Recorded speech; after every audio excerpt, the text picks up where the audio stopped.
ඉතිහාසයේ ප්‍රථම වතාවට ලෝක කාන්තා දිනය වෙනුවෙන් තායිලන්තයේදී ශ්‍රී ලාංකික කාන්තාවන් 50 දෙනෙක් සිල් මාතාවන් වුණ මහා පුණ්‍ය කර්මය තමයි අද සිද්ධ වුණේ. තායිලන්තයේ තියෙන සුප්‍රසිද්ධ භාවනා මධ්‍යස්ථානයක තමයි මේක සිද්ධ වෙන්නේ. ඉතින් මේ මහා පුණ්‍ය කර්මයට අතහිත දෙන්නේ මේ තායිලන්තයේ ඉන්න පින්වත් දානපතියන්. ඒ කට්ටිය ඉතින් බොහොම ශ්‍රද්ධාවෙන් බොහොම ආසාවෙන් තමයි මේ දේ සිද්ධ කරන්නේ. ඉතින් මේ විශේෂ අවස්ථාවට අපේ බැංකොක් ශ්‍රී ලංකා තානාපතිනිත් සහභාගී වුණා. ඉතින් අද මට තිබ්බ රාජකාරිය තමයි තානාපතිනි බලා ගන්න එක. ඔයාලට කියන්න මේ සිල් මාතාවෝ තායිලන්තයට ආවෙත් අද උදේ පාන්දර. ඒ ඇවිල්ලා 8 වෙද්දි මෙතන උත්සවය පටන් ගන්නවා. මුලින් ඉතින් චාරිත්‍රාක් විදියට කරන්නේ මෙතන වැඩ ඉන්න ගරුතර ස්වාමින් වහන්සේලා සංකේතාත්මකව හැම එක්කෙනාගම කොණ්ඩේ පොඩ කපලා දෙනවා. ඉන්පස්සේ අපේ අනෙක් ගිහි අයත් ඒ විදියට මේකට සහභාගී වෙනවා. ඉන්පස්සේ ඉතින් මේ පන්සලේ මහා බලකායක් ඉන්නවා කොණ්ඩේ කපන මැෂින් අතේ තියාගෙන. ඉන්පස්සේ ඉතින් ඒ කට්ටිය ගතේ තමයි වැඩේ තියෙන්නේ. මොකද මෙතන අපේ ලංකාවේ කට්ටිය විතර නෙවෙයි. තව තායි අයත් ඉන්නවා මහාන වෙන්න. ඔක්කොම කොහොම හරි 70කට ආසන්න පිරිසක් මෙතන මහාන වෙනවනේ. කාන්තාවකට වරලස කියන්නේ මොනතරම් වටින ආභරණයක්ද නේද? ජීවිත කාලෙම ලස්සන කර හැඩ බලවල හිටපු මේ කොණ්ඩේ මේ වෙලාවෙ ඉතින් අයින් කරලම දානවා. ඒ කාන්තාවට එනේ ෆීලිං එක කොහොමද කියලා මට නම් කියන්න තේරෙන්නේ නැහැ. පැයකට විතර පස්සේ හිස මුඩු කරලා නාලා කියලා සුදු පිරුවට ඇඳගෙන මේ දැන් උපස්ථාගාරයට ඇතුල් වෙන්නයි යන්නේ.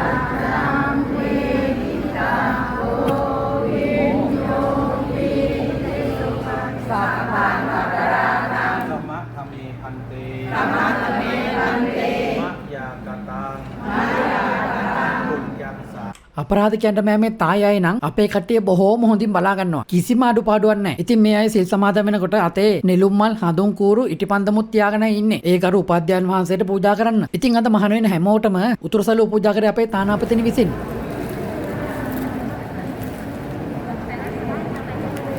ඉන්පස්සේ මේ විහාරස්ථානයේ අතිකරු නායක හඳුරන්ගේ සහභාගීත්වයෙන් සිල් මාතාවන් පැවිදි වීම ආරම්භ කළා.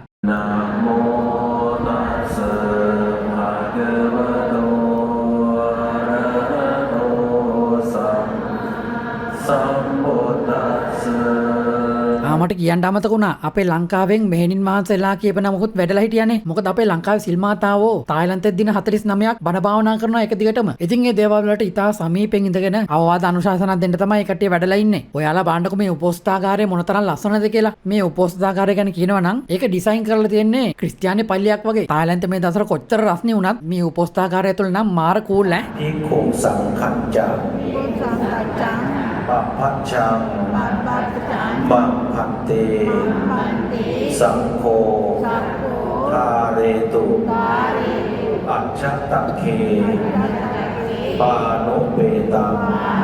මේ වැඩේ ඉන්නේ මේ විහාරස්ථානයේ අතිගෞරවනීය නායක හඳුරන් වහන්සේ.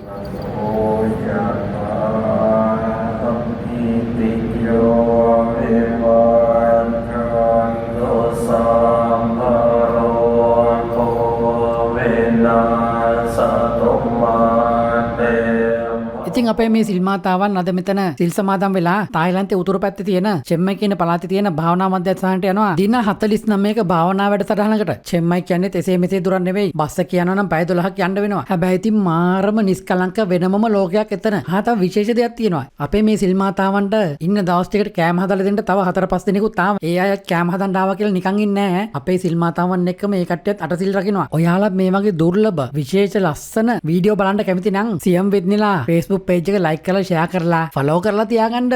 ඔන්න යන්න කලින් තායි භික්ෂුන් වහන්සේලා ලංකාවේ විදියට බුද්ධ වන්දනා කරන විදිය පොඩ්ඩක් අහලා බලන්නකො මොනතරම් ලස්සනද කියලා.